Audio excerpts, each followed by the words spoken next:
أعوذ بالله من الشيطان الرجيم. بسم الله الرحمن الرحيم. إن المنافقين يخادعون الله وهو خادعهم وإذا قاموا إلى الصلاة قاموا كسالى يراءون الناس ولا يذكرون الله إلا قليلا مذبذبين بين ذلك لا إله هؤلاء ولا إله هؤلاء ومن يضلل الله فلن تجد له سبيلا. صدق الله مولانا العظيم وصدق وبلغ رسوله النبي الكريم ونحن على ذلك من الشاهدين الشاكرين والحمد لله رب العالمين. സത്യവിശ്വാസികളായ സഹോദരന്മാരെ, സഹോദരിമാരെ, അള്ളാഹുവിൻ്റെ അപാരമായ അനുഗ്രഹത്താൽ പരിശുദ്ധ റമളാൻ വിളിപ്പാടകലെ എത്തി നിൽക്കുകയാണ്. റസൂലുള്ളാഹി സ്വല്ലല്ലാഹു അലൈഹി വസല്ലം നമ്മളെ പഠിപ്പിച്ച പ്രാർത്ഥന നിത്യമാക്കേണ്ട സന്ദർഭങ്ങളാണ് ഇനിയുള്ള ദിവസങ്ങൾ. അല്ലാഹുമ്മ ബാരിക് ലനാ ഫി റജബിൻ വ ശഅബാൻ വബല്ലിഗ്നാ റമളാൻ. തമ്പുരാനെ, റജബിലും ഷഅബാനിലും ഞങ്ങൾക്ക് നീ ബർക്കത്ത് ചൊരിയണം. വബല്ലിഗ്നാ റമളാൻ, റമളാനിലേക്ക് ഞങ്ങളെ നീ എത്തിക്കണം എന്ന പ്രാർത്ഥന ഓരോ സത്യവിശ്വാസിയുടെയും ഹൃദയത്തിലും ചുണ്ടിലും ഉണ്ടായിരിക്കണം എന്ന് അല്ലാഹു സുബ്ഹാനഹു വ തആലയുടെ പ്രവാചകൻ നമ്മളെ പഠിപ്പിച്ചതാണ്. ആ റമളാനാണ് നമുക്ക് ഏതാനും ഒരാഴ്ചക്കപ്പുറം എത്തി നിൽക്കുന്നത്. റമളാനിലേക്ക് പ്രവേശിക്കേണ്ടത് വളരെ സന്തോഷത്തോടു കൂടിയായിരിക്കണമെന്നാണ് പ്രവാചകൻ തിരുമേനി സല്ലല്ലാഹു അലൈഹി വസല്ലം പഠിപ്പിച്ചു. ഇമാം ഹസൻ ബസരി ഒരു സന്ദർഭത്തിൽ പറയുകയുണ്ടായി, ഇന്നല്ലാഹ അസ്സ വജല്ല ജഅല ശഹ്റ റമളാന മിദ്മാറൻ ലിഖൽഖിഹി. അല്ലാഹു സുബ്ഹാനഹു വ തആല അവന്റെ അടിമകൾക്ക് റമളാനിനെ ഒരു മത്സരക്കളമാക്കി വെച്ചിരിക്കുന്നു, ഒരു മത്സര രംഗമാക്കി വെച്ചിരിക്കുന്നു. യസ്തബിഖൂന ഫീഹി ബിത്വാഅത്തിഹി ഇലാ മർളാത്തിഹി. അവന്റെ സൃഷ്ടികളിൽ ചിലര് ആ മത്സരക്കളത്തിൽ മുന്നേറുകയും അവന്റെ ഇബാദത്തിലും അനുസരണത്തിലുമായി റബ്ബിന്റെ തൃപ്തിയിലേക്ക് മത്സരിച്ച് മുന്നേറുന്നതായിട്ട് നാം കാണും. ഫസബഖ ഖൗമുൻ ഫഫാസു. ആ മത്സരത്തിൽ ചിലർ വിജയികളാകും, വളരെ കൂടുതൽ വേഗത്തിൽ അവർ മുന്നേറും, അങ്ങനെ അവർ വിജയികളായി മാറും. ഫതഖല്ലഫ ആഖറൂൻ ഫഖാബു. മറ്റു ചില ആളുകളാകട്ടെ പിന്തിരിഞ്ഞു നിൽക്കുകയും അവർ പരാജിതരുടെ കൂട്ടത്തിൽ ഉൾപ്പെടുകയും ചെയ്യും. ഫൽ അജബു മിനല്ലാഹി ഫീ ഹാദൽ യൗം അല്ലദീ യഫൂസു ഫീഹിൽ മുഹ്സിനൂൻ വയഖ്സറു ഫീഹിൽ മുബ്തിലൂൻ. വിജയികളായ ആളുകൾ, മുഹ്സിനുകളായ സുഹൃതവാന്മാർ വിജയിക്കുകയും ബാത്തിലിന്റെ ആളുകൾ, സുഹൃതത്തിൽ നിന്ന് പിന്തിരിഞ്ഞു നിൽക്കുന്നവർ പരാജയപ്പെടുകയും ചെയ്യുന്ന ആ മത്സരക്കളത്തിന്റെ ദിവസത്തെ തമാശയായി കാണുന്ന, വിനോദമായി കാണുന്ന ആളുകളെ കുറിച്ച് ആലോചിക്കുമ്പോൾ അത്ഭുതമാണ്. അവർക്ക് അങ്ങനെ എങ്ങനെ സാധിക്കുന്നു എന്ന് ഇമാം ഹസൻ ബസരി റഹ്മത്തുള്ളാഹി അലൈഹി റമളാനിനെ സൂചിപ്പിച്ചുകൊണ്ട് പറയുകയുണ്ടായി. ആ റമളാനിലേക്കാണ് നമ്മൾ ഓരോരുത്തരും പ്രവേശിക്കാൻ ഒരുങ്ങുന്നത്. ഇൻഷാ അല്ലാഹ് വരും ഖുതുബകളിൽ റമളാനുമായി ബന്ധപ്പെട്ട, അതിന്റെ ഒരുക്കങ്ങളുമായി ബന്ധപ്പെട്ട വിഷയം നമ്മൾ ഇൻഷാ അല്ലാഹ് പരാമർശിക്കും. ഈ സന്ദർഭത്തിൽ ഇന്ന് അതിന്റെ മുന്നോടി എന്ന രീതിയിൽ അള്ളാഹുവിന്റെ മാർഗത്തിൽ നമ്മൾ ചെയ്തുകൊണ്ടിരിക്കുന്ന ഇബാദത്തുകൾ, റമളാനിലെ അതിവിശിഷ്ടമായ ഒരു ഇബാദത്താണ് നോമ്പ്. അതുമായി ബന്ധപ്പെട്ട കുറെ ഇബാദത്തുകൾ. അതല്ലാത്ത സന്ദർഭങ്ങളിൽ അല്ലാഹു സുബ്ഹാനഹു വ തആല നമുക്ക് നിർബന്ധമാക്കിയ എല്ലാ ഇബാദത്തുകളും, നമസ്കാരം, നോമ്പ്, സകാത്ത്, ഹജ്ജ്, ബുനിയൽ ഇസ്ലാമു അലാ ഖംസിൻ എന്ന് പഠിപ്പിച്ച് റസൂലുള്ളാഹി സ്വല്ലല്ലാഹു അലൈഹി വസല്ലം നമ്മളെ പഠിപ്പിച്ച ഷഹാദത്ത് കലിമയിൽ നിന്ന് തുടങ്ങി ഹജ്ജിൽ അവസാനിക്കുന്ന 5 കാര്യങ്ങൾ, ഇസ്ലാമിന്റെ അടിത്തൂണുകൾ എന്ന് പറഞ്ഞ അടിത്തറകൾ എന്ന് പഠിപ്പിച്ച ഈ കാര്യങ്ങൾ ഉൾപ്പെടെയുള്ള ആരാധനകൾ നമ്മൾ ജീവിതത്തിൽ നിത്യമായി ചെയ്തുകൊണ്ടിരിക്കുന്നവരാണ്. നമ്മളാരും അതിൽ വിമുഖത കാണിക്കാൻ താല്പര്യമുള്ളവരല്ല. നമസ്കാരത്തിൽ വിട്ടുവീഴ്ച ചെയ്യണമെന്ന് ആഗ്രഹിക്കുന്നവരല്ല. നോമ്പെടുക്കണ്ട എന്ന് ആഗ്രഹമുള്ളവരല്ല. സകാത്ത് കൊടുക്കണമെന്ന് ആഗ്രഹമുള്ളവരാണ്.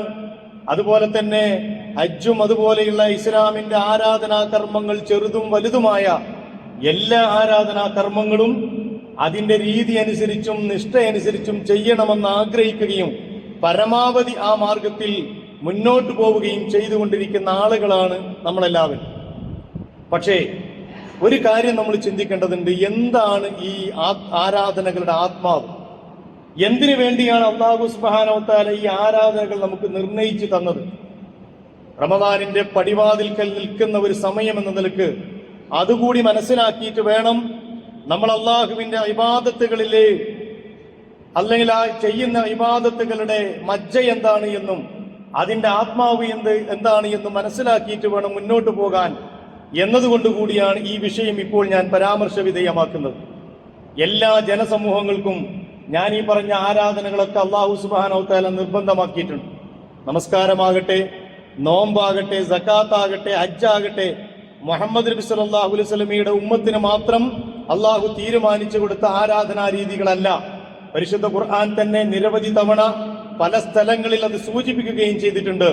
നമസ്കാരത്തെക്കുറിച്ച് പറഞ്ഞപ്പോ ഒരുപാട് പ്രവാചകന്മാരുടെ ചരിത്രം പറയുന്നിടത്ത് ഖുർആൻ പറഞ്ഞിട്ടുണ്ട്, അവർ അവരുടെ ജനതയോടും സ്വന്തം കുടുംബത്തോടും നമസ്കാരം കൊണ്ടും സകാത്ത് കൊണ്ടും കൽപ്പിക്കുന്നവരായിരുന്നു. വകാന യഅ്മുറു അഹ്ലുഹു ബിസ്സലാത്തി വസ്സകാത്തി വകാന ഇൻദ റബ്ബിഹി മർദിയ. ഇസ്മായിൽ നബി അലൈഹിസ്സലാമിനെ കുറിച്ച് പറഞ്ഞ സന്ദർഭത്തിൽ പരിശുദ്ധ ഖുർആൻ പറഞ്ഞു, വകാന യഅ്മുറു അഹ്ലുഹു ബിസ്സലാത്തി വസ്സകാത്ത്. അദ്ദേഹം തന്റെ കുടുംബത്തെ നമസ്കാരം കൊണ്ടും സകാത്ത് കൊണ്ടും കൽപ്പിക്കുമായിരുന്നു. അപ്പൊ നമസ്കാരവും സകാത്തും ഇബ്രാഹിം നബി അലൈഹി ഇസ്ലാമിന്റെ സമൂഹത്തിലും അദ്ദേഹത്തിന്റെ മകനായിരുന്ന ഇസ്മായിൽ നബി അലൈഹി ഇസ്ലാമിന്റെ സമൂഹത്തിലും ഉണ്ടായിരുന്നു എന്ന് ഖുർആൻ പഠിപ്പിക്കുന്നു. നോമ്പിനെ കുറിച്ച് പറയുന്നിടത്ത് തന്നെ നമ്മൾ ഏറ്റവും കൂടുതൽ കേട്ടിരിക്കുന്ന ആയത്ത് തന്നെ യാ അയ്യുഹല്ലദീന ആമനൂ കുത്തിബ അലൈക്കുമുസ് സിയാമു കമാ കുത്തിബ അലല്ലദീന മിൻ ഖബലിക്കും ലഅല്ലക്കും തത്തഖൂൻ. അല്ലയോ സത്യവിശ്വാസികളെ, നിങ്ങൾക്ക് നാം നോമ്പിനെ നിർബന്ധമാക്കിയിരിക്കുന്നു. കമാ കുത്തിബ അലല്ലദീന മിൻ ഖബലിക്കും, നിങ്ങൾക്ക് മുമ്പുണ്ടായിരുന്ന ആളുകൾക്ക് നോമ്പ് നിർബന്ധമാക്കിയതുപോലെ. അപ്പൊ നമുക്ക് മാത്രമല്ല നോമ്പ് എന്നർത്ഥം, നമുക്ക് മുമ്പ് കടന്നുപോയ ജനസമൂഹങ്ങൾക്കും വിശ്വാസി സമൂഹങ്ങൾക്കും അല്ലാഹു നോമ്പിനെ നിർബന്ധമാക്കിയിരുന്നു. എല്ലാ സമൂഹങ്ങൾക്കും ഈ ആരാധനകളൊക്കെ, ഹജ്ജ് തന്നെ നമുക്കറിയാം, അത് മുഹമ്മദ് നബി സല്ലല്ലാഹു അലൈഹി വസല്ലമയുമായി ബന്ധപ്പെട്ട കർമ്മങ്ങളെ അല്ല അതിലുള്ളതൊക്കെയും. ഇബ്രാഹിം നബി അലൈഹി ഇസ്ലാമിന്റെയും ഇസ്മായിൽ നബി അലൈഹി ഇസ്ലാമിന്റെയും ഹാജറ ബീവിയുടെയും ഒക്കെ മഹിതമായ ചരിത്രത്തിന്റെ ആ ഓർമ്മ പുതുക്കലാണ് ഹജ്ജ് എന്ന് പറയുന്ന കർമ്മം തന്നെ. അപ്പൊ ഈ കാര്യങ്ങളൊക്കെ എല്ലാ സമൂഹങ്ങൾക്കും എല്ലാ പ്രവാചകന്മാർക്കും അള്ളാഹു നിർബന്ധമാക്കി വെച്ചു കൊടുത്തിട്ടുണ്ടെങ്കിൽ അതിന് മഹിതമായ ഒരു ലക്ഷ്യമുണ്ടാകുമല്ലോ. അതിലൂടെ സാക്ഷാത്കരിക്കപ്പെടേണ്ട, അതിലൂടെ ഉണ്ടായിത്തീരേണ്ട മഹത്തായ ചില ലക്ഷ്യങ്ങൾ ഓരോ വിശ്വാസി സമൂഹത്തിൽ നിന്നും അല്ലാഹു സുബ്ഹാനഹു വ തആല തീരുമാനിച്ചിട്ടുണ്ട് എന്നാണ് അതിന്റെ അർത്ഥം. ചുരുക്കി പറഞ്ഞാൽ ഈ ആരാധനകളെ നമുക്ക് 3 ലക്ഷ്യങ്ങളിൽ ഉൾപ്പെടുത്താം. ഒന്ന് ദിക്ർ, മറ്റൊന്ന് ശുക്ർ, മൂന്നാമത്തത് തഖ്വ. ഈ 3 ലക്ഷ്യങ്ങളും ഓരോ ഇബാദത്തിലൂടെയും ഉണ്ടായിത്തീരണം എന്ന് റബ്ബ് സുബ്ഹാനഹു വ തആല അവന്റെ പരിശുദ്ധ ഖുർആനിലൂടെ നമ്മളെ പഠിപ്പിക്കുകയാണ്. അതിൽ ആദ്യത്തത് ജീവിതത്തിൽ അള്ളാഹുവിന്റെ ദിക്ർ നിലനിർത്തുന്നതിന് വേണ്ടിയാണ് എല്ലാ ആരാധനകളും.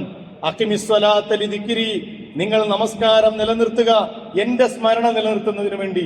നമസ്കാരത്തിന്റെ രൂപമെടുത്താൽ നമുക്കറിയാം, അതിന്റെ സമയക്രമവും അതിന്റെ ആരാധനാ രീതികളും പരിശോധിച്ചാൽ നമുക്ക് മനസ്സിലാകും.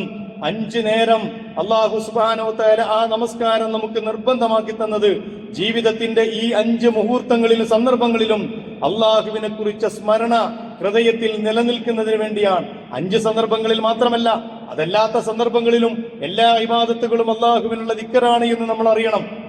പക്ഷേ നമസ്കാരം എന്ന് പറയുന്ന ഈ ഒരു ഇബാദത്തിനെ അല്ലാഹു സുബ്ഹാനഹു വ തആല അതിനെ രൂപകൽപ്പന ചെയ്തത് തന്നെ ഒരു സത്യവിശ്വാസിയുടെ ഹൃദയത്തിൽ ഏറ്റവും ചുരുങ്ങിയത് 5 നേരം അവൻ ഒതുവെടുത്ത് അള്ളാഹുവിന്റെ മുമ്പിൽ സുജൂദ് ചെയ്യുമ്പോ പടച്ചതമ്പുരാന്റെ ദിക്ർ അവന്റെ ഹൃദയത്തിൽ രൂഢമൂലമാകുന്നതിന് വേണ്ടിയാണ്. അതുകൊണ്ടാണ് റസൂലുള്ളാഹി സ്വല്ലല്ലാഹു അലൈഹി വസല്ലം പറഞ്ഞത്, സ്വന്തം വീടിന് മുന്നിലൂടെ ഒഴുകിക്കൊണ്ടിരിക്കുന്ന ഒരു നദിയിൽ നിന്ന് 5 പ്രാവശ്യം കുളിക്കുന്ന ഒരു മനുഷ്യന്റെ ശരീരത്തിൽ എന്തെങ്കിലും അഴുക്കുണ്ടാകുമോ? റസൂൽ സഹാബത്തിനോട് ചോദിച്ചു. അവര് മറുപടി പറഞ്ഞു, ഉണ്ടാവില്ല റസൂലേ. എങ്ങനെ ഉണ്ടാവാനാണ്? സ്വന്തം വീടിന്റെ മുന്നിലൂടെ ഒഴുകുന്ന നദിയിൽ നിന്ന് അയാൾ 5 പ്രാവശ്യം കുളിക്കുകയല്ലേ, പിന്നെ എങ്ങനെയാണ് നജസ് ഉണ്ടാവുക? റസൂലുള്ളാഹി സ്വല്ലല്ലാഹു അലൈഹി വസല്ലം പറഞ്ഞു, അതുപോലെയാണ് 5 നേരത്തെ നമസ്കാരം. 5 നേരം അള്ളാഹുവിന്റെ മുമ്പിൽ കൈകെട്ടി, ഇന്ന സലാത്തി വനുസുക്കി വമഹ്യായ വമമാത്തി ലില്ലാഹി റബ്ബിൽ ആലമീൻ, എന്റെ നമസ്കാരവും എന്റെ മറ്റാരാധനകളും എന്റെ ജീവിതവും എന്റെ മരണവും അള്ളാഹുവിന്റെ മുമ്പിൽ ഞാൻ സമർപ്പിക്കുന്നു എന്ന് കൈകെട്ടിയിട്ട് പറയുന്ന ഒരു മനുഷ്യൻ അവന്റെ ജീവിതത്തിന്റെ ഈ സന്ദർഭങ്ങളിലൊക്കെ അതിൽ നിന്ന് സുബഹി മുതൽ ലുഹർ വരെ, ലുഹർ മുതൽ അസർ വരെ, അസർ മുതൽ മഗ്രിബ് വരെ, മഗ്രിബ് മുതൽ ഇശാ വരെ, അവൻ ഉറങ്ങുന്നത് വരെ അവന്റെ ജീവിതത്തിൽ അള്ളാഹുവിനെ കുറിച്ചുള്ള ദിക്ർ നിലനിർത്തുക എന്നതാണ് അതിന്റെ ലക്ഷ്യം. ഇന്ന സ്വലാത്ത തൻഹാ അനിൽ ഫഹ്ശാഇ വൽ മുൻകർ, നമസ്കാരം എന്ന് പറയുന്ന കർമ്മം, ആരാധന, മ്ലേച്ഛവും നികൃഷ്ടവുമായ എല്ലാ പ്രവർത്തനങ്ങളിൽ നിന്നും അവനെ തടയും. വലദിക്റുല്ലാഹി അക്ബർ, അള്ളാഹുവിന്റെ ദിക്റാണ് ഏറ്റവും മഹോത്തരമായത്. വല്ലാഹു യഅലമു മാ യസ്തസ്നഊൻ, നിങ്ങൾ പ്രവർത്തിച്ച് നിങ്ങളെ നമസ്കാരത്തിൽ നിങ്ങൾ ചെയ്തുകൊണ്ടിരിക്കുന്ന ഓരോ സംഗതിയും അള്ളാഹു അറിയുന്നുണ്ട്. അതിലെത്രമാത്രോളം നിങ്ങൾക്ക് അള്ളാഹുവിന്റെ ദിക്ർ നിലനിർത്താൻ കഴിയുന്നുണ്ട് എന്ന് അള്ളാഹു നിരീക്ഷിച്ചു കൊണ്ടിരിക്കുകയാണ്. ഒരു വലിയനോട് ഒരിക്കൽ ഒരു വലിയ അദ്ദേഹം ഒരു സദസ്സിൽ പറഞ്ഞു, എന്നെ അള്ളാഹു ഓർക്കുന്ന സന്ദർഭങ്ങളൊക്കെ എനിക്ക് മനസ്സിലാകും. എന്നെ അള്ളാഹു ഓർത്തുകൊണ്ടിരിക്കുന്ന സന്ദർഭങ്ങളൊക്കെ എനിക്ക് മനസ്സിലാക്കാൻ കഴിയും. അപ്പൊ തിരിച്ചു ചോദിച്ചു സദസ്സിലുള്ള ആളുകൾ, താങ്കൾക്ക് എങ്ങനെയാണ് അതിന് കഴിയുക? താങ്കൾ അള്ളാഹുവിനെ ഓർക്കുന്ന സന്ദർഭങ്ങളൊക്കെ താങ്കൾക്കറിയാം. കാരണം അള്ളാഹുവിന്റെ ദിക്റും പടച്ചവനോടുള്ള പ്രാർത്ഥനയും നമസ്കാരവും മറ്റു ഇബാദത്തുകളും ഒക്കെയായി താങ്കൾ മുന്നോട്ട് പോകുമ്പോൾ താങ്കൾ അള്ളാഹുവിനെ ഓർക്കുന്ന സന്ദർഭമാണ്. പക്ഷെ അള്ളാഹു താങ്കളെ ഓർക്കുന്ന സന്ദർഭം എങ്ങനെയാണ്? അദ്ദേഹം അതിന് മറുപടി പറഞ്ഞത് പരിശുദ്ധ ഖുർആനിന്റെ ഒരു വാചകമാണ്, ഫദ്കുറൂനി അദ്കുറുക്കും, നിങ്ങൾ എന്നെ ഓർക്കുക, അപ്പോൾ ഞാൻ നിങ്ങളെ ഓർത്തുകൊണ്ടിരിക്കും എന്ന് പറഞ്ഞാൽ അള്ളാഹു സുബ്ഹാനഹു വ തആല നമ്മളെ ഓർക്കുന്നത് എപ്പോഴാണെന്ന് ചോദിച്ചാൽ, നമ്മൾ എപ്പോഴൊക്കെ അള്ളാഹിനെ ഓർക്കുന്നുണ്ടോ അപ്പോഴൊക്കെ നമ്മളെ അള്ളാഹു ഓർത്തുകൊണ്ടിരിക്കുകയാണ്. പ്രപഞ്ച സൃഷ്ടാവായ റബ്ബുൽ ആലമീനായ റബ്ബ് നമ്മളിൽ ഓരോരുത്തരെ കുറിച്ചും ചിന്തിക്കുകയും നമ്മളിൽ ഓരോരുത്തരെ കുറിച്ചും സ്മരിക്കുകയും ചെയ്യുന്ന സന്ദർഭമാണ് നമ്മുടെ ഓരോ ഇബാദത്തുകളും എന്ന് മനസ്സിലാക്കണം. അങ്ങനെയുള്ള ആളുകൾക്കാണ് വിജയം എന്ന് അല്ലാഹു സുബ്ഹാനഹു വ തആല പഠിപ്പിച്ചു. വദ്ദാകിരീന അല്ലാഹ കസീറൻ വദ്ദാകിറാത്ത്, അല്ലാഹുവിനെ അധികമായി സ്മരിക്കുന്ന ആണുങ്ങളും പെണ്ണുങ്ങളും അഅദ്ദല്ലാഹു ലഹും മഗ്ഫിറതൻ വഅജ്റൻ അലീമ, അല്ലാഹു അവർക്ക് ഉയർന്ന പ്രതിഫലവും അതുപോലെ തന്നെ മഗ്ഫിറത്തും വാഗ്ദാനം ചെയ്തിരിക്കുന്നു. അതുകൊണ്ട് ജീവിതത്തിൽ നിന്ന് ദിക്ർ ഒഴിഞ്ഞു പോകാൻ പാടില്ല. അള്ളാഹുവിനെ കുറിച്ചുള്ള സ്മരണ ഒരു സന്ദർഭത്തിലും ഒരു സത്യവിശ്വാസിയുടെ ജീവിതത്തിൽ നിന്ന് ഒഴിഞ്ഞു പോകാൻ പാടില്ല. അതിനുവേണ്ടിയാണ് ജീവിതത്തെ റൗണ്ട് ചെയ്യുന്ന രീതിയിൽ 5 നേരത്തെ നമസ്കാരം ഒരു ദിവസത്തിൽ നിർണയിക്കപ്പെട്ടു. വർഷത്തിലൊരിക്കൽ അവന്റെ മുഴുവൻ പാപങ്ങളും കഴുകിക്കളയുന്ന, അവനെ മുഴുവൻ സർവീസ് ചെയ്യുന്ന, അവന്റെ എല്ലാ തിന്മകളുടെയും ഭാണ്ഡങ്ങൾ ഇറക്കി വെക്കുന്ന, പടച്ചതമ്പുരാന്റെ ദിക്റിലേക്ക് അങ്ങ് മുഴുകിക്കളയുന്ന പരിശുദ്ധ റമദാനിന് അവന് വെച്ചുകൊടുത്തു. അവസാനത്തിൽ ഹജ്ജ് എന്ന് പറയുന്ന സാധ്യമാകുന്ന അവർ പോകുന്ന ഹജ്ജ് എന്ന് പറയുന്ന കർമ്മം മഹ്ശറക്ക് മുമ്പുള്ള ഒരു മഹ്ശറ ഭൂമിയിൽ സെറ്റ് ചെയ്തുകൊണ്ട് അല്ലാഹു സുബ്ഹാനഹു തആലയെ കുറിച്ചും അവന്റെ ആഖിറത്തിനെ കുറിച്ചും അവന്റെ മഹ്ശറയെ കുറിച്ചും അവന്റെ സ്വർഗത്തെയും നരകത്തെയും കുറിച്ച് ജീവിതത്തിൽ അങ്ങേയറ്റം ഓർക്കുന്നതിനുള്ള ഒരു സന്ദർഭം കൂടി അല്ലാഹു സുബ്ഹാനഹു തആല ഉണ്ടാക്കി. ഞാൻ പറഞ്ഞു വന്നത്, ഇബാദത്തിന്റെ ഏറ്റവും പ്രധാനപ്പെട്ട ലക്ഷ്യങ്ങളിൽ ഒന്ന് അള്ളാഹുവിന്റെ ദിക്റാണ്. ഈ ദിക്ർ നമ്മുടെ ജീവിതത്തിൽ നിലനിൽക്കണം. അതാണ് ആരാധനകൾ. അതിനുവേണ്ടിയാണ് ആരാധനകൾ അല്ലാഹു സുബ്ഹാനഹു വ തആല നിർണയിച്ചത്. രണ്ടാമത്തെ ലക്ഷ്യം ശുക്റിന്റെ ഭാഗമാണ് ഇബാദത്തുകൾ. അള്ളാഹുവിനോട് നമ്മൾ ചെയ്യുന്ന ശുക്റിന്റെ ഭാഗമാണ്. നമ്മൾ ആരും ചിന്തിക്കരുത്, നമ്മൾ ഈ ചെയ്യുന്ന ആരാധനകൾ കൊണ്ട് അത് ആവശ്യമുള്ളവനാണ് റബ്ബ് എന്ന് ചിന്തിക്കരുത്. അനാശ്രയനാണ് റബ്ബ്. നമ്മളൊരാളുടെയും ആരാധനകൾ കൊണ്ടല്ല പടച്ചതമ്പുരാന്റെ ഇസ്സത്ത് നിലനിൽക്കുന്നത്, അല്ലെങ്കിൽ അത് നിലനിർത്തുന്നത്. അതിനുള്ള സംവിധാനങ്ങളൊക്കെ അല്ലാഹു സുബ്ഹാനഹു വ തആല തന്നെ ചെയ്തു വെച്ചിട്ടുണ്ട്. നമുക്കറിയാം, കോടാനുകോടി മലക്കുകൾ, എണ്ണിയാൽ തീരാത്ത, നമുക്ക് കണക്കാക്കാൻ കഴിയാത്ത മലായികത്തുകൾ പടച്ചതമ്പുരാന്റെ പ്രത്യേകമായ സൃഷ്ടികളാണ്. ആ സൃഷ്ടികൾക്ക് ഒരൊറ്റ പണിയേ ഉള്ളൂ, ലാ യഅ്സൂന അല്ലാഹ മാ അമറഹും വയഫ്അലൂന മാ യുഅ്മറൂൻ. അള്ളാഹുവിനെതിരിൽ ഒരിക്കലും ധിക്കാരം പ്രവർത്തിക്കാതിരിക്കുകയും അള്ളാഹുവിന്റെ അനുസരണം, അള്ളാഹുവിന് ത്വാഅത്ത് നടത്തിക്കൊണ്ട് പടച്ചതമ്പുരാനെ അനുസരിച്ച് ജീവിക്കുകയും ചെയ്യുന്ന ഒരു വിഭാഗത്തെ തന്നെ അള്ളാഹു സുബ്ഹാനഹു വ തആല സൃഷ്ടിച്ചിട്ടുണ്ട്. അതാണ് മലായികത്തുകൾ എന്ന് പറയുന്നത്. ആ മലായികത്തുകൾ തന്നെ സുജൂദിലും റുകൂഇലും ഇഅ്തിദാലിലും തസ്ബീഹിലും തഹ്ലീലിലും ഒക്കെയായി കോടാനുകോടി മലായികത്തുകൾ പടച്ചതമ്പുരാന് അവൻ അവയെ സൃഷ്ടിച്ച കാലം മുതൽ ഖിയാമത്ത് നാൾ വരെ അവയെ ആ പടിയിൽ തന്നെ മുഴുകിക്കൊണ്ടിരിക്കുകയാണ്. അതുകൊണ്ട് സത്യവിശ്വാസികൾ എന്ന നിലയ്ക്ക് നമ്മൾ മനസ്സിലാക്കേണ്ടത്, നമ്മുടെ ആരാധനകൾക്ക് എന്തോ അത്യാവശ്യം പടച്ചവനുണ്ട്, അത് കിട്ടാത്തത് കൊണ്ട് എന്തൊക്കെയോ പ്രയാസമുണ്ടെന്നല്ല നമ്മൾ ചിന്തിക്കേണ്ടത്. നമ്മുടെ ആരാധനയുടെ രണ്ടാമത്തെ ലക്ഷ്യം പടച്ചതമ്പുരാനോടുള്ള ശുക്രിന്റെ ഭാഗമാണ്. എന്തെല്ലാം അനുഗ്രഹങ്ങളാണ് പടച്ചതമ്പുരാൻ നമുക്ക് ചെയ്തു തന്നിട്ടുള്ളത്. പരിശുദ്ധ ഖുർആൻ ഒരുപാട് തവണ ഈ സംഗതി ആവർത്തിച്ച് പറയുകയും ചെയ്തിട്ടുണ്ട്. ആരെങ്കിലും സ്വയം സംസ്കാരം ഉൾക്കൊണ്ടാൽ, സമ്പന്നനായാൽ അവൻ അവന്റെ നഫ്സിന് വേണ്ടി തന്നെയാണ് ആ സംസ്കാരം കൈകൊള്ളുന്നത്. അവന്റെ മടക്കം അല്ലാഹുവിലേക്കാണ്. വമൻ ശക്കറ ഫഇന്നമാ യശ്കുറു ലിനഫ്സി. വേറെ ഒരു സ്ഥലത്ത് പറഞ്ഞു, ആരെങ്കിലും അല്ലാഹുവിനോട് നന്ദി കാണിച്ചാൽ ഫഇന്നമാ യശ്കുറു ലിനഫ്സിഹി, അവൻ അവന്റെ ആത്മാവിനോട് തന്നെയാണ് നന്ദി കാണിക്കുന്നത്. വമൻ കഫറ, ആരെങ്കിലും നന്ദി കേട് കാണിച്ചാൽ ഫഇന്ന റബ്ബി ഗനിയ്യുൻ കരീം, അവന്റെ രക്ഷിതാവ് ആ ആരാധനക്കോ അവന്റെ ശുക്രിനോ ആവശ്യമില്ലാത്തവണ്ണം അനാശ്രയനാണ്. അതുപോലെ തന്നെ പടച്ചതമ്പുരാന് കരീമാണ്, മാന്യനാണ് എന്ന സത്യം അവൻ അറിയണമെന്ന് ഖുർആൻ പഠിപ്പിച്ചു. ആരെങ്കിലും സന്മാർഗം പ്രാപിച്ചാൽ അവൻ അവന്റെ ആത്മാവിനോട് തന്നെയാണ് ആ ഹിദായത്ത് കാണിക്കുന്നത്. ആരെങ്കിലും വഴികേടിലേക്ക് പോയാൽ അതും അവന്റെ ആത്മാവിനോട് അവൻ ചെയ്യുന്ന അക്രമമാണ് എന്ന് പരിശുദ്ധ ഖുർആൻ പഠിപ്പിക്കുന്നു. അള്ളാന്റെ മാർഗത്തിൽ ആരെങ്കിലും ത്യാഗപരിശ്രമങ്ങൾ ചെയ്താൽ അതവൻ അവന്റെ ആത്മാവിനോട് ചെയ്യുന്ന പരിശ്രമമാണ്. അവന്റെ ആത്മാവിനെ നരകത്തിൽ നിന്ന് രക്ഷിച്ചെടുക്കാൻ വേണ്ടി അവൻ ചെയ്യുന്ന ത്യാഗത്തിന്റെ ഭാഗമാണ്. ലോകത്തിലെ ഒരു മനുഷ്യനെയും ആശ്രയിക്കുന്നവനല്ല അല്ലാഹു സുബ്ഹാനഹു വ തആല എന്ന് ഇതുപോലെ നൂറുകണക്കിന് ആയത്തുകൾ പരിശുദ്ധ ഖുർആനിൽ നമുക്ക് കാണാൻ കഴിയും. ഈ ആയത്തുകളൊക്കെ നമ്മളെ പഠിപ്പിക്കുന്നത് നമ്മുടെ ഇബാദത്തുകൾ അല്ലാഹുവിന്റെ ആവശ്യമല്ല, നമ്മുടെ ആവശ്യമാണ് എന്നാണ്. എന്ത് ആവശ്യമെന്ന് വെച്ചാൽ പടച്ചതമ്പുരാൻ നമുക്ക് ചെയ്തു തന്ന അനുഗ്രഹങ്ങൾ എണ്ണിക്കണക്കാക്കാൻ കഴിയുന്നതല്ല. പരിശുദ്ധ ഖുർആൻ തന്നെ പഠിപ്പിച്ചതാണത്. നിങ്ങൾ അള്ളാഹിന്റെ അനുഗ്രഹങ്ങൾ എണ്ണിക്കണക്കാക്കാൻ തുടങ്ങിയാൽ അത് നിങ്ങൾക്ക് സാധ്യമല്ല. മനുഷ്യന്റെ ജീവിതത്തിന്റെ ആദ്യം മുതൽ അവൻ ഖബറിലേക്ക് എത്തുന്നത് വരെ അവൻ അനുഭവിക്കുന്ന അള്ളാഹുവിന്റെ അനുഗ്രഹങ്ങൾ പല തവണ പല ഖുതുബകളിൽ നമ്മൾ പറഞ്ഞതാണ്. ഓരോ അനുഗ്രഹങ്ങളും ഇതൊക്കെയും അള്ളാഹു നമുക്ക് ചെയ്തു തരുന്ന അനുഗ്രഹങ്ങളാണ്. ഈ അനുഗ്രഹങ്ങൾക്ക് നമ്മൾ നന്ദി കാണിക്കേണ്ടതുണ്ട്. പടച്ചതമ്പുരാന്റെ ആ ഭൂമിയിൽ നമ്മൾ അനുഭവിച്ചു കൊണ്ടിരിക്കുന്ന മുഴുവൻ അനുഗ്രഹങ്ങൾക്കും നമ്മൾ അള്ളാഹുവിനോട് നന്ദി കാണിച്ചു തീർക്കുക എന്നത് ഈ ജീവിതത്തിൽ നമുക്ക് സാധ്യമല്ല. നമ്മൾ പലപ്പോഴും പറയാറുണ്ട്, നമ്മൾ നമസ്കരിക്കുന്നു, നമ്മൾ നോമ്പെടുക്കുന്നു, നമ്മൾ മറ്റ് ആരാധനകൾ ചെയ്യുന്നു. ഈ ആരാധനകളെല്ലാം കൂടി വെച്ചാലും, നമ്മളൊരു ജീവിതത്തിൽ ഒരു പുരുഷായുസ്സിൽ ചെയ്തു കൂട്ടിയ ആരാധനകളെല്ലാം കൂടി വെച്ചാലും പടച്ചതമ്പുരാൻ നമുക്ക് നൽകിയ ഏതെങ്കിലും ഒരു അനുഗ്രഹത്തിന് പോലും കണ്ണും കാതും കൈയും കാലുമൊക്കെ അള്ളാഹു നമുക്ക് നൽകിയിട്ടുണ്ട്. അതിനൊന്നും യാതൊരു പ്രയാസവുമില്ലാതെ നമ്മൾ കണ്ണുകൊണ്ട് കാണുകയും കാതുകൊണ്ട് കേൾക്കുകയും നാവ് കൊണ്ട് സംസാരിക്കുകയും ചെയ്യുന്നു. ഇതൊക്കെ തടഞ്ഞു വെച്ച കുറെ ആളുകൾ നമ്മുടെ ഇടയിലുണ്ട്. ആ ആളുകളുടെ ഒക്കെ ജീവിതത്തിന്റെ അവസ്ഥകളും പ്രയാസങ്ങളും കണ്ടാൽ നമുക്ക് മനസ്സിലാകും അള്ളാഹു നമുക്ക് ചെയ്ത അനുഗ്രഹത്തിന്റെ വിലയും നിലയുമൊക്കെ. പക്ഷെ പലപ്പോഴും മനുഷ്യൻ അതിനെക്കുറിച്ച് ആലോചിക്കാറില്ല. ഈ അനുഗ്രഹങ്ങൾക്ക് ഒരല്പമെങ്കിലും നമ്മൾ നന്ദി കാണിക്കണ്ടേ? പഠിച്ചു തമ്പുരാൻ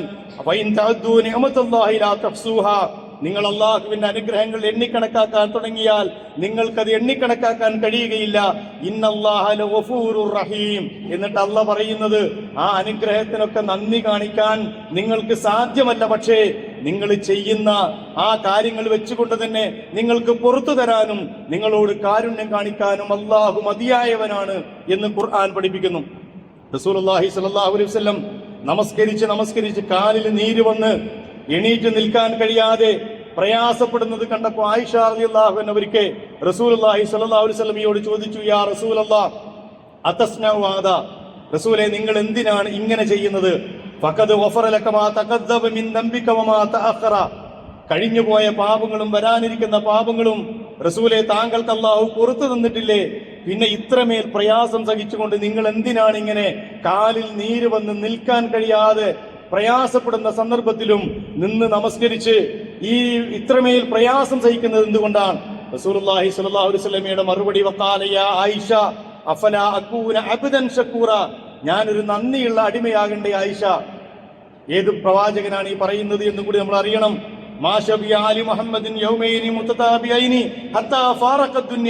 ദുനിയാവെന്ന് വിട്ടുപിരിഞ്ഞു പോകുന്നത് വരെ 2 ദിവസം തുടർച്ചയായി ഭക്ഷണം കഴിച്ചിട്ടില്ല മുഹമ്മദ് നബിയും അദ്ദേഹത്തിന്റെ കുടുംബവും സല്ലല്ലാഹു അലൈഹി വസല്ലം. ദുനിയാവെന്ന് വിട്ടുപിരിഞ്ഞു പോകുന്നത് വരെ 2 ദിവസം പോലും തുടർച്ചയായി ഭക്ഷണം കഴിക്കാനില്ലാത്ത ഒരു റസൂല് കാലിൽ നീര് കെട്ടി നമസ്കരിക്കുന്ന സന്ദർഭത്തില് എന്തിനാണ് റസൂലെ ഇത്രമേൽ പ്രയാസം സഹിക്കുന്നത് എന്ന് ചോദിച്ച തന്റെ പ്രിയപത്നി ആയിഷയോട് പറഞ്ഞ മറുപടി അഫലാ അകൂന അബ്ദൻ ശക്കൂറ. ഞാനൊരു നന്ദിയുള്ള അടിമയാകണ്ടേ ആയിഷ? നമ്മൾ ഓരോരുത്തരും നെഞ്ചത്ത് കൈവച്ചുകൊണ്ട് ആലോചിക്കണം. നമ്മളും നമ്മളെ മക്കളുമൊക്കെ ദുനിയാവിലെ സ്വർഗത്തിലാണ് ജീവിച്ചുകൊണ്ടിരിക്കുന്നത്. ഈ സ്വർഗം നാളെ അള്ളാഹുവിന്റെ സ്വർഗത്തെ തടയുന്നതായി മാറരുത്. ഒരു ദിവസം റസൂലുള്ളാഹി സ്വല്ലല്ലാഹു അലൈഹി വസല്ലം വിശപ്പ് സഹിക്കാൻ കഴിയാതെ പുറത്തേക്ക് ഇറങ്ങാൻ, രാത്രി ഉറങ്ങാൻ കഴിയുന്നില്ല, വിശപ്പ് സഹിക്കാൻ കഴിയുന്നില്ല, പുറത്തേക്ക് ഇറങ്ങി കുറെ മുന്നോട്ട് പോയപ്പോ 2 ആളുകൾ നടന്നു വരുന്നു. സൂക്ഷിച്ചു നോക്കിയപ്പോ അബൂബക്കർ സിദ്ദീഖ് റളിയല്ലാഹു അൻഹും ഉമർ ഇബ്നുൽ ഖത്താബ് റളിയല്ലാഹു അൻഹുമാണ്. ആ 2 സഹാബിവര്യന്മാരെ കണ്ടുമുട്ടിയ റസൂൽ സലാം ചൊല്ലിയിട്ട് ചോദിച്ചു, എന്താണ് അബൂബക്കറെ ഉമറെ താങ്കൾ ഇങ്ങനെ രാത്രി നിങ്ങൾ 2 ആളും എഴുന്നേറ്റ് നടക്കുന്നത്? റസൂലിനോട് പറഞ്ഞു, റസൂലെ ഉറങ്ങാൻ കഴിയുന്നില്ല, വിശപ്പ് കൊണ്ട് വിശന്നിട്ട് ഉറങ്ങാൻ കഴിയുന്നില്ല. റസൂല് പറഞ്ഞു, ഞാനും അതേ പ്രയാസം കൊണ്ട് ഇറങ്ങി നടന്നതാ. അവര് 3 പേരും കൂടി ആ കൂട്ടത്തിൽ സമ്പന്നൻ എന്ന് പറഞ്ഞാൽ അറേബ്യയിലെ സമ്പന്നത എന്നൊക്കെ പറഞ്ഞാൽ 2 നേരം ഭക്ഷണം കഴിക്കാനുള്ളവനാ സമ്പന്നൻ. അത്തരത്തിലുള്ള ഒരു അൻസാരിയുടെ വീട്ടിലേക്ക് പോയി. ആ അൻസാരിയുടെ വീട്ടിൽ ചെന്ന് ഭാര്യയോട് ചോദിച്ചു, എവിടെയാണ് നിങ്ങളുടെ ഭർത്താവ് ഉള്ളത്? അവര് വെള്ളമെടുക്കാൻ പോയതാണ്. കുറച്ചു കഴിഞ്ഞപ്പോൾ അവർ മടങ്ങി വന്നു. അള്ളാഹിന്റെ റസൂലിനെയും സഹാബത്തിലെ പ്രമുഖരായ ഈ 2 സഹാബിവര്യന്മാരെയും കണ്ടപ്പോ അൽഹംദുലില്ലാഹ്, എനിക്ക് ഏറ്റവും എത്ര നല്ല അതിഥികളെയാണ് എനിക്ക് അള്ളാഹു നൽകിയത് എന്ന് പറഞ്ഞ് അവരെ സ്വീകരിക്കുകയും വീട്ടിലുണ്ടായിരുന്ന ഈത്തപ്പഴവും മറ്റ് സംഗതികളൊക്കെ അവർ മുമ്പിൽ വെച്ചു കൊടുത്തു. എന്നിട്ട് അവർക്ക് ഭക്ഷണം നൽകുന്നതിന് വേണ്ടി ഒരു ആടിനെ അറുക്കുകയും അവർക്ക് ഭക്ഷണം നൽകുകയും ചെയ്തു എന്നാണ്. ആ ഭക്ഷണമൊക്കെ കഴിച്ചിട്ട് തിരിച്ചു പോരുന്ന റസൂലുള്ളാഹി സ്വല്ലല്ലാഹു അലൈഹി വസല്ലം അബൂബക്കർ സിദ്ദീഖ് റളിയല്ലാഹു അൻഹുവിനോടും ഉമർ ഇബ്നുൽ ഖത്താബിനോടും പറഞ്ഞു, ഈ അനുഗ്രഹത്തെ കുറിച്ച് അബൂബക്കറെ ഉമറെ നാളെ റബ്ബ് ചോദിക്കും കേട്ടോ. അന്ത്യദിനത്തില് ഈ അനുഗ്രഹത്തെ കുറിച്ച് അള്ളാഹു ചോദിക്കും. ഏതാണ് അനുഗ്രഹം? വയറ് വിശന്നിട്ട് ഉറങ്ങാൻ കഴിയാതെ ഉറക്കം വരാതെ ഇറങ്ങി നടന്നപ്പോ കിട്ടിയ ഒരൽപ്പം ഭക്ഷണം. ആ അനുഗ്രഹത്തെ കുറിച്ച് നാളെ അള്ളാഹു ചോദിക്കുമെന്ന ഓർമ്മ ഉണ്ടാകണം എന്ന് റസൂലുള്ളാഹി സ്വല്ലല്ലാഹു അലൈഹി വസല്ലം പറയാണ്.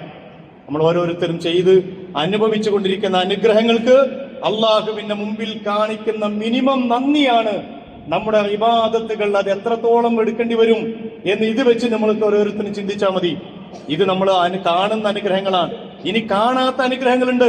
ആ കാണാത്ത അനുഗ്രഹങ്ങൾ റസൂലുള്ളാഹി സ്വല്ലല്ലാഹു അലൈഹി വസല്ലമയും പരിശുദ്ധ ഖുർആനും നമ്മളെ പഠിപ്പിച്ച് ആ ഓരോ മനുഷ്യനെയും പടച്ചതമ്പുരാൻ സംരക്ഷിച്ചുകൊണ്ട് ഓരോ ദിവസവും അവന്റെ ജീവിതം മുന്നോട്ട് കൊണ്ടുപോകാൻ ഒരുപാട് ആപത്തുകളിൽ നിന്ന് അവനെ തടയുന്നു, ഒരുപാട് പ്രയാസങ്ങളിൽ നിന്ന് അവനെ സംരക്ഷിച്ചു നിർത്തുന്നു. നമ്മൾ അറിയുന്നില്ല.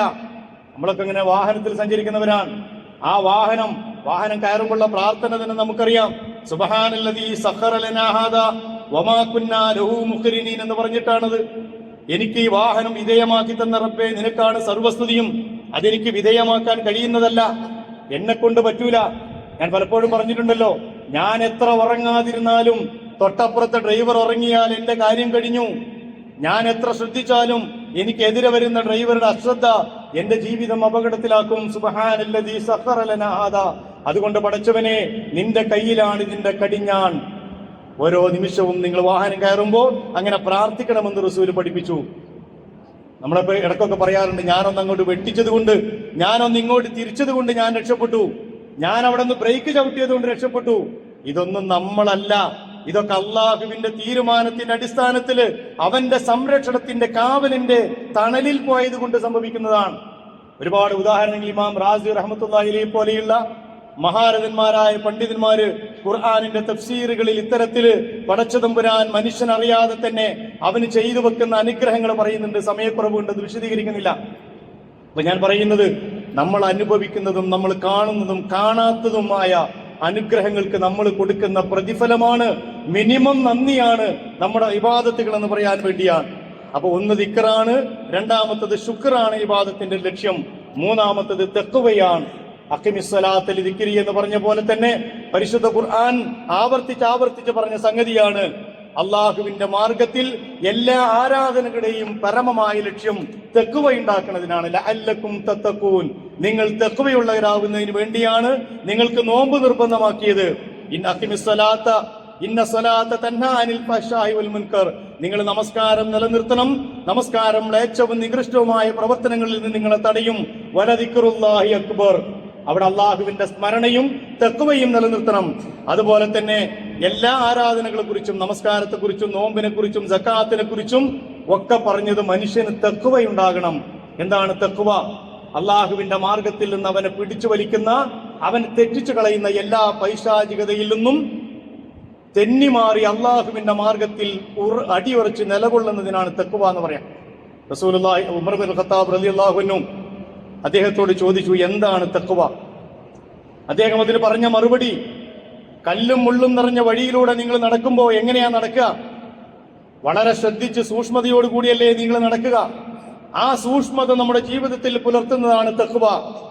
അല്ലാഹു സുബ്ഹാനഹു വ തആല അവൻ നിർണയിച്ച വഴിയിലൂടെ നടക്കുകയും അവൻ ഇഷ്ടമില്ലാത്ത മാർഗങ്ങളിൽ നിന്ന് മാറി നടക്കുകയും ചെയ്യുന്നതിന്റെ പേരാണ് ഹൃദയത്തിലുണ്ട് അത്തഖ്വ ഹാവുന. റസൂലുള്ളാഹി സ്വല്ലല്ലാഹു അലൈഹി വസല്ലം പഠിപ്പിച്ചു, തഖ്വ എന്ന് പറയുന്നത് ഇവിടെയാണ്. സ്വന്തം നെഞ്ചിലേക്ക് വിരൽ ചൂണ്ടിയിട്ട് റസൂല് പറഞ്ഞു, തഖ്വ ഇവിടെയാണ്. ഏതൊരു പ്രവർത്തനത്തിന്റെയും കാതൽ അതാണ്. നമുക്ക് അള്ളാഹുവിന്റെ മാർഗത്തിൽ അടിയുറച്ചു നിൽക്കാനുള്ള പ്രചോദനവും അത് തന്നെയാണ്. തഖ്വാപൂർണമായ ഒരു ജീവിതം. എങ്ങനെങ്കിലും ഇബാദത്തുകൾ ചെയ്യാന്നുള്ളതല്ല. നമസ്കാരത്തെ കുറിച്ച് പറഞ്ഞപ്പോ പറഞ്ഞില്ലേ, വൈലുൽ മുസല്ലീൻ, നമസ്കാരക്കാർക്കാണ് നാശം. അല്ലദീനഹും അൻ സ്വലാത്തിഹിം സാഹൂൻ, അവരവരുടെ നമസ്കാരത്തെ കുറിച്ച് അശ്രദ്ധരാണ്. അല്ലദീനഹും യുറാഊൻ, ജനങ്ങൾ കാണുന്നതിന് വേണ്ടി അമലുകൾ ചെയ്യുന്നവരാണ്. അപ്പൊ അമലുകളുടെ ആത്യന്തികമായ ലക്ഷ്യം അള്ളാഹുവിന്റെ മാർഗത്തിൽ തഖ്വയോടുകൂടി നിലകൊള്ളുക എന്നതാണ്. അതല്ലാത്ത ആളുകളുടെ നമസ്കാരം മുനാഫിക്കുകളുടെയും കപടവിശ്വാസികളുടെ നമസ്കാരമാണ് എന്ന് ഞാൻ നേരത്തെ ഓതി വെച്ച സൂറത്തു നിസായിൽ നമ്മൾ കണ്ടു. ഇന്നൽ മുനാഫിഖീന യുഖാദിഊന അല്ലാഹു വഹുവ ഖാദിഉം, മുനാഫിക്കുകൾ അള്ളാഹുവിനെ വഞ്ചിച്ചുകൊണ്ടിരിക്കുകയാണ്. പക്ഷേ യഥാർത്ഥത്തിൽ വഹുവ ഖാദിഉം, അവൻ അവരെ വഞ്ചിക്കുകയാണ്, അവരാണ് വഞ്ചിതരാകുന്നത്. ഇദാ വൈദാ ഖാമു ഇലസ്സലാത്തി ഖാമു കുസാല, അവർ നമസ്കാരത്തിലേക്ക് നിന്നാൽ മടിയന്മാരായിട്ട് നിൽക്കും. നമ്മുടെ ഓരോരുത്തരുടെയും നമസ്കാരം ഈ ആയത്ത് വെച്ചിട്ടൊന്ന് പരിശോധിച്ചാൽ മതി. വൈദാ ഖാമു ഇലസ്സലാത്തി ഖാമു കുസാല, അത് മുനാഫിക്കിന്റെ നമസ്കാരമാണ്. യുറാഊന നാസ, ജനങ്ങൾ കാണുന്നതിന് വേണ്ടിയാണ് അവർ അമലുകൾ ചെയ്യുന്നത്. വലാ യദ്കുറൂന അല്ലാഹ ഇല്ലാ ഖലീല, വളരെ കുറച്ചല്ലാതെ അവർ അല്ലാഹുവിനെ സ്മരിക്കുന്നില്ല. അവർ നമസ്കരിക്കുന്നുണ്ട്, മുനാഫികൾ നമസ്കാരം നമുക്കറിയാം. പ്രവാചകന്റെ കൂടെ എല്ലാ നമസ്കാരങ്ങളിലും അവരുണ്ട്. പക്ഷേ അല്ല പറയാണ്, വലാ യദ്കുറൂന അല്ലാഹ ഇല്ലാ ഖലീല, അള്ളാഹിനെ വളരെ കുറച്ചല്ലാതെ അവർ സ്മരിക്കുന്നില്ല. കാരണം അവരെ ഹൃദയത്തിൽ ആ ബോധമില്ല, ഹൃദയത്തിൽ തഖ്വയില്ല. അവർ അള്ളാഹുവിനെ അനുസരിക്കേണ്ട വിധത്തിൽ അനുസരിക്കുന്നില്ല, അവന്റെ മുമ്പിൽ തലകുനിക്കാൻ കഴിയുന്നില്ല. മുദബ്ദബീന ബൈന ദാലിക, ലാ ഇലാഹ ഹൗലായി വലാ ഇലാഹ ഹൗലായി, അത് രണ്ടിനും ഇടയിൽ ഇവരുടെ മനസ്സിങ്ങനെ ചാഞ്ചാടിക്കൊണ്ടിരിക്കുകയാണ്. നമസ്കാരത്തിലേക്കൊക്കെ നിന്നാൽ മുദബ്ദബീന എന്നുള്ള പദം വളരെ അർത്ഥവത്താണ്. ദുബാബിൽ നിന്നാണ് അത് ഉണ്ടാകുന്നത്, ഈച്ചയാണ്. ഈച്ചന്റെ സ്വഭാവം എന്താ?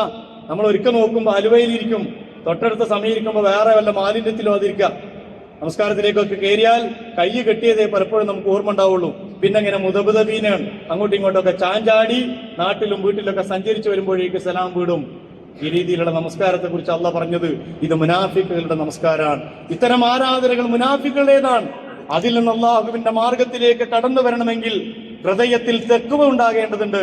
അപ്പോ ഇബാദത്തിന്റെ ലക്ഷ്യം ഒന്ന് ദിക്റാണ്, മറ്റൊന്ന് ശുക്റാണ്, മൂന്നാമത്തത് തഖ്വയാണ്, നാലാമത്തത് ഇബാദത്തിന് ഭൗതികമായ ലക്ഷ്യം കൂടിയുണ്ട്.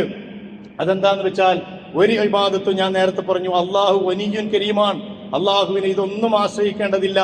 ഒരു ഇബാദത്തിനെയും ആശ്രയിച്ചുകൊണ്ടല്ല അള്ളാഹ്. ഈ ഇബാദത്തുകൾക്ക് നമ്മുടെ ജീവിതത്തെ നേരത്തെ പറഞ്ഞ രീതിയിൽ ക്രമപ്പെടുത്താൻ കഴിയുന്നതോടൊപ്പം ഭൗതികമായി അതിന്റെ ലക്ഷ്യങ്ങൾ പൂർത്തീകരിക്കണം. നമസ്കാരത്തിനൊരു ലക്ഷ്യമുണ്ട്. അതെന്താന്ന് വെച്ചാൽ ഇന്ന സ്വലാത്ത തൻഹാ അനിൽ ഫഹ്ശാഇ വൽ മുൻകർ, മ്ലേച്ഛവും നികൃഷ്ടവുമായ പ്രവർത്തനങ്ങളിൽ നിന്ന് ആ നമസ്കാരം നമ്മളെ തടയും. നോമ്പിന് ആ ലക്ഷ്യമുണ്ട്. അതൊരു പരിചയാണ്. അള്ളാഹുവിന്റെ മാർഗത്തിൽ എല്ലാ തെറ്റുകളിൽ നിന്നും നമ്മളെ തടഞ്ഞു നിർത്തുന്ന, കരിച്ചു കളയുന്ന സൗമെന്ന് പറഞ്ഞാൽ അതന്നെയാണ്. അത് പിന്നീട് പറയാം. ആ അർത്ഥത്തിലുള്ള ഭൗതികമായ ഗുണങ്ങൾ. ഷുഐബ് നബി ഇസ്ലാമിനോട് ആ സമൂഹം ചോദിച്ചല്ലോ, താങ്കളുടെ നമസ്കാരമാണോ ഞങ്ങളോട് ഞങ്ങളെ അളവിലും തൂക്കത്തിലും കൃത്രിമം വരുത്തരുത് എന്നും ഞങ്ങളുടെ ഇലാഹുകൾക്ക് ഇബാദത്ത് ചെയ്യരുത് എന്നും താങ്കളോട് കൽപ്പിക്കുന്നത് താങ്കളുടെ നമസ്കാരമാണോ എന്ന് ചോദിക്കുന്നുണ്ട്. ആ അർത്ഥത്തിൽ ഭൗതികമായ ഗുണങ്ങൾ. നേരത്തെ എല്ലാ ഇബാദത്തുകൾക്കും നമ്മൾ പറഞ്ഞ എല്ലാ ഇബാദത്തുകൾക്കും സകാത്തിൻ്റെത് തുതഹിറുഹും വതുസക്കിഹിം, അത് വ്യക്തിയെ ശുദ്ധീകരിക്കും, അവന്റെ സമ്പത്തിനെ ശുദ്ധീകരിക്കും. അതിലൂടെ സാമ്പത്തികമായ പുരോഗതി സമൂഹത്തിനുണ്ടാകും. നമസ്കാരം ഒരു മനുഷ്യനെ കൊണ്ട് തെറ്റിൽ നിന്ന് മാറി നിൽക്കാൻ പ്രേരിപ്പിക്കും, നന്മയുടെ വഴിയിലേക്ക് ഇറങ്ങാൻ അവനെ പ്രാപ്തനാക്കും. നോമ്പ് മ്ലേച്ഛതയിൽ നിന്ന് അവനെ തടയും, എല്ലാ തിന്മയിൽ നിന്ന് അവനെ തടയും. സമൂഹത്തിന്റെ കെട്ടുറപ്പിനും ഭദ്രമായി മുന്നോട്ട് പോകലിനും സമൂഹത്തിലെ ഇല്ലാത്തവന്റെ വേദനയും പട്ടിണിയും ഒക്കെ അറിയുന്ന ഒരു പുതിയ ഒരു അന്തരീക്ഷം ഉണ്ടാക്കാൻ നോമ്പിനും കഴിയും.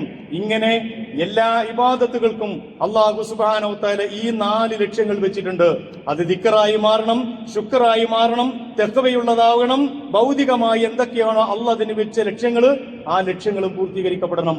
ഈ 4 സംഗതികൾ, അടിസ്ഥാനങ്ങൾ മനസ്സിലാക്കിയിട്ട് വേണം നമ്മുടെ റമദാനിലേക്കും നമ്മുടെ നമസ്കാരത്തിലേക്കും നമ്മുടെ തഹജ്ജുദിലേക്കും നമ്മുടെ മറ്റെല്ലാ ഇബാദത്തുകളിലേക്കും നമ്മുടെ സദഖകളിലേക്കും സക്കാത്തിലേക്കും ഒക്കെ നമ്മൾ പ്രവേശിക്കാൻ എന്നാണ് ഞാൻ പറഞ്ഞത്.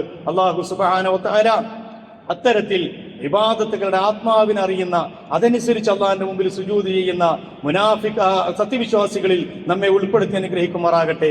അതല്ലാത്ത ഇബാദത്തുകളിലൂടെ കടന്നു പോകുന്ന നിഫാഖിന്റെ ലക്ഷണങ്ങളിൽ നിന്ന് അള്ളാഹു നമ്മളെ രക്ഷപ്പെടുത്തി അനുഗ്രഹിക്കുമാറാകട്ടെ. അഖൂലു ഖൗലി ഹാദാ അസ്തഗ്ഫിറുല്ലാഹ ലി വലക്കും വലി ജമീഇൽ മുസ്ലിമീന വൽ മുഅ്മിനീൻ അജ്മഈന യാ റബ്ബൽ ആലമീൻ.